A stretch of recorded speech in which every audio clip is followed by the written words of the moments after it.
Hello there, I'm Arthur Sleep with today's news. Oh, be on the lookout for some runaway dogs today. Their bites are worse than their bark. Well, their bark's already bad enough. I think one's caught me leg. Down, boy. Enjoy the program.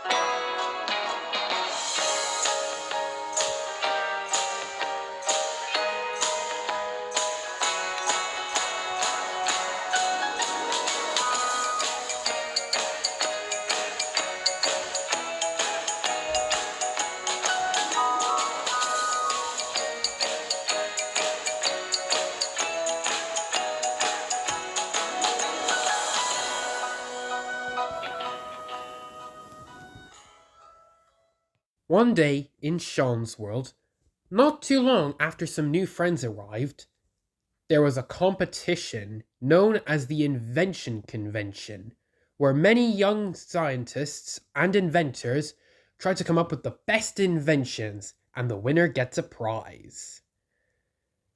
Brum, a little yellow car that lives in Seán's world, went around to see what everyone was building. First, he passed a house in West Wallaby Street, home of Wallace and Gromit.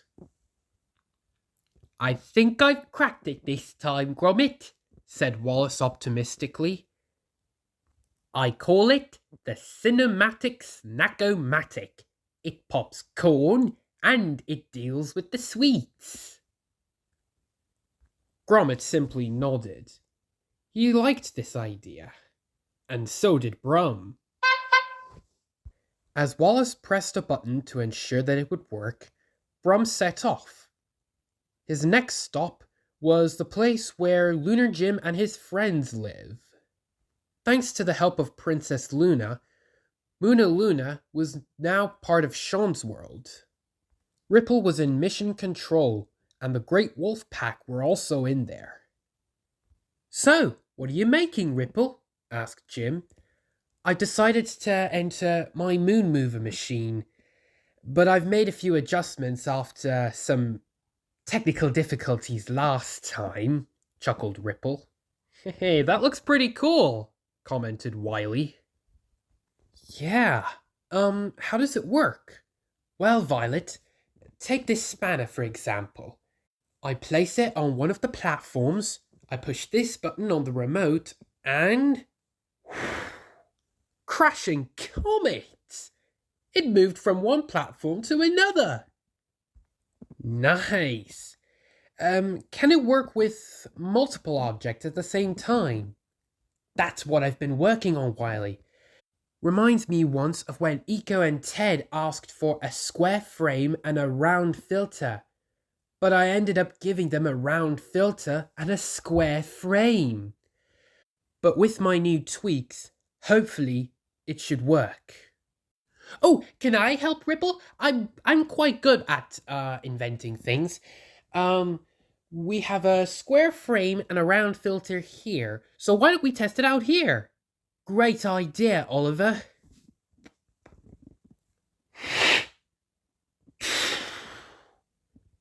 Success! "Seems to me like you've been working on it for a while." "She has." "Who says that this raccoon gets to help out? I'm the technical equipment device around here. I should be helping with the technical stuff." Don't be a pinecone, Ted. And besides, you'll get to help out eventually. Oliver will be making his own invention. Won't you, Oliver? "Oh yeah, I just wanted to help Ripple test hers." Brum watched from outside, happy to know that his friends from Moona Luna would also have a chance at winning. As he went around Seán's world, he thought of who else was a good inventor. He saw Professor Muddles work on his Find Me Things in a Jiffy 5000, which still needed a few adjustments. And then he stopped at Maritime Bay next to Sunny's smoothie stand.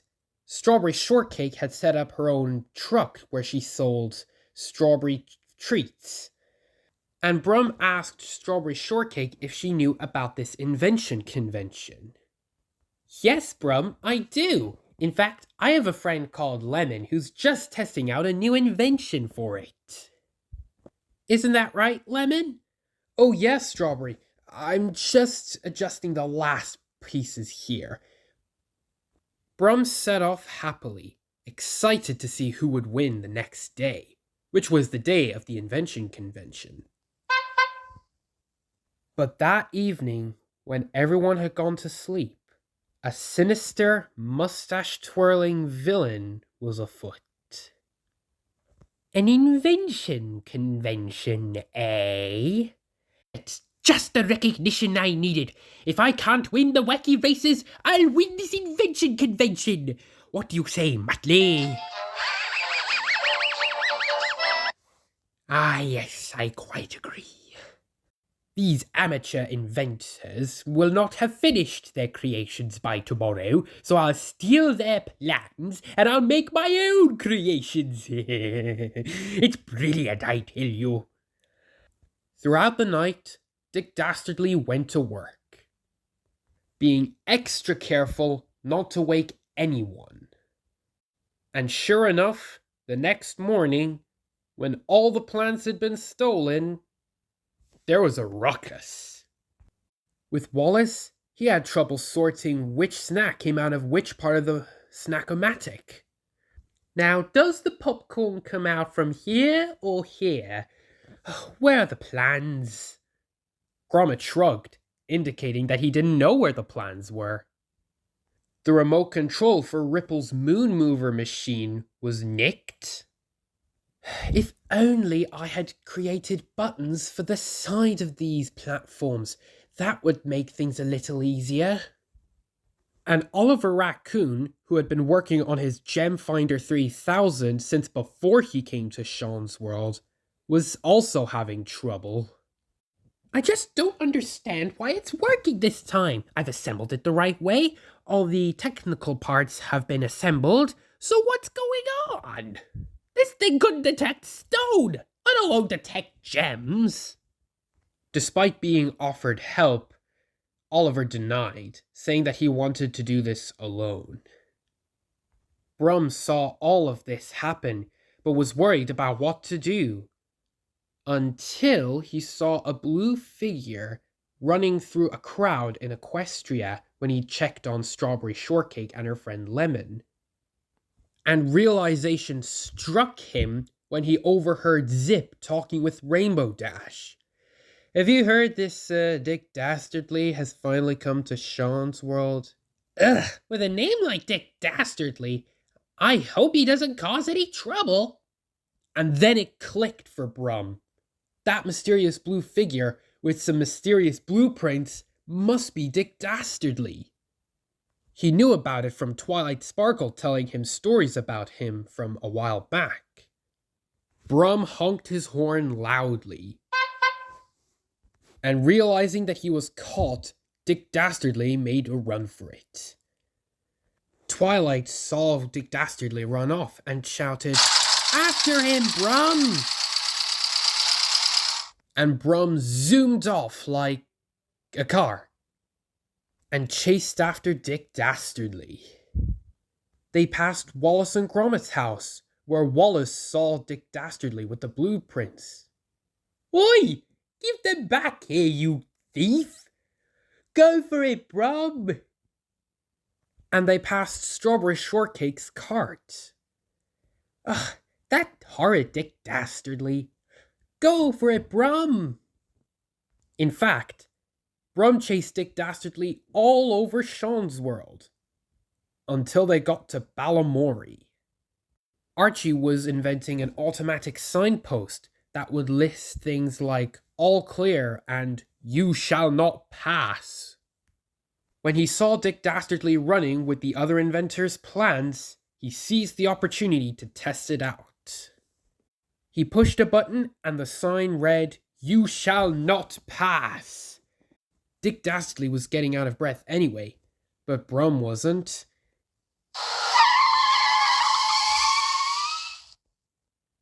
And right at that moment, PC Plum cycled by, seeing the commotion.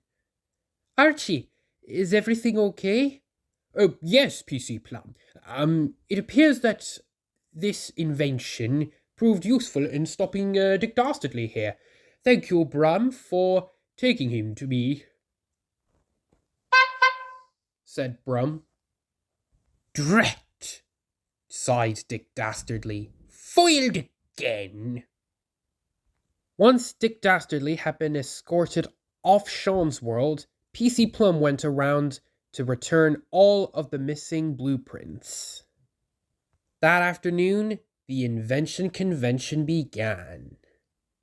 And the winner was Archie's signpost for stopping Dick Dastardly. As everyone cheered, Brum honked his horn one last time. He was glad that he was able to contribute to the invention convention. After all, it wouldn't have happened if it weren't for Brum and the inventors' plans.